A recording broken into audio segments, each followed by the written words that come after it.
ગુજરાતમાં સૌથી વધારે ગણપતિ ઉત્સવનો તહેવાર સુરત શહેરમાં ધામધૂમથી ઉજવાતો હોય છે। દર વર્ષે ગણપતિ આગમન અને વિસર્જન બાબતે શ્રીજી ગણેશની મૂર્તિનો રેકોર્ડ સુરતના ચોપડા ઉપર નોંધાતો હોય છે કે વર્ષે ગણપતિની મૂર્તિ આશરે 77,000ની આસપાસ નાની મોટીનું વિસર્જન કરવામાં આવતું હોય।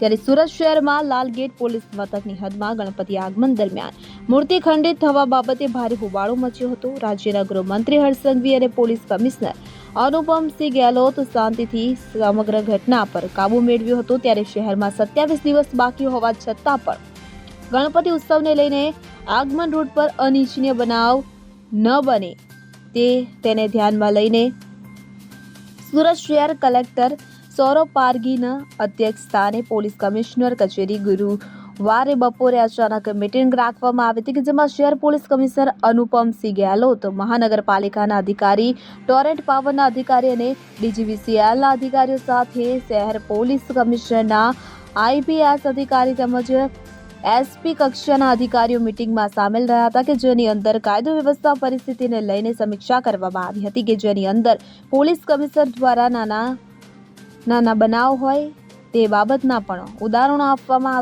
આવ્યા હતા અને પોલીસ દ્વારા આવા બનાવ કેવી રીતે અટકે તે બાબતે ગંભીર ચર્ચા કરવામાં આવી હતી। સુરત કલેક્ટર સૌરભ પારગી સમગ્ર ગણપતિ ઉત્સવ કે જે ભારે ઉલ્લાસ અને હર્ષથી ઉજવાય તે માટે શાંતિ સમિતિના સભ્યો તેમજ હિન્દુ મુસ્લિમ એકતાના ભાવના સાથે ઉજવાય તે માટેની પણ તૈયારીઓ કરવામાં આવી છે।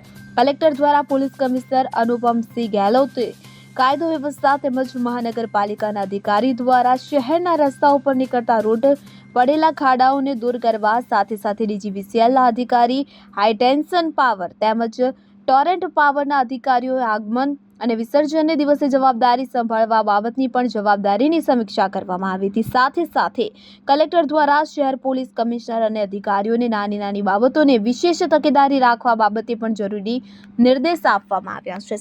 સાથે પોલીસ કમિશનર અનુપમસિંહ ગેહલોત દ્વારા પોતાના પોલીસ અધિકારીઓને કાયદો વ્યવસ્થા અને અનિચ્છનીય બનાવ ન બને તેની વિશેષ તકેદારી માટેની મીટિંગમાં ચર્ચા કરવામાં આવી હતી। Bureau report CN24 news. હવે જુઓ દેશ દુનિયાની તમામ ખબરો તમારી આંગળીના ટેરવે। ઉઠાવો મોબાઈલ અને ગૂગલ પ્લે સ્ટોર પરથી ડાઉનલોડ કરો અમારી CN24 ન્યૂઝ મોબાઈલ એપ।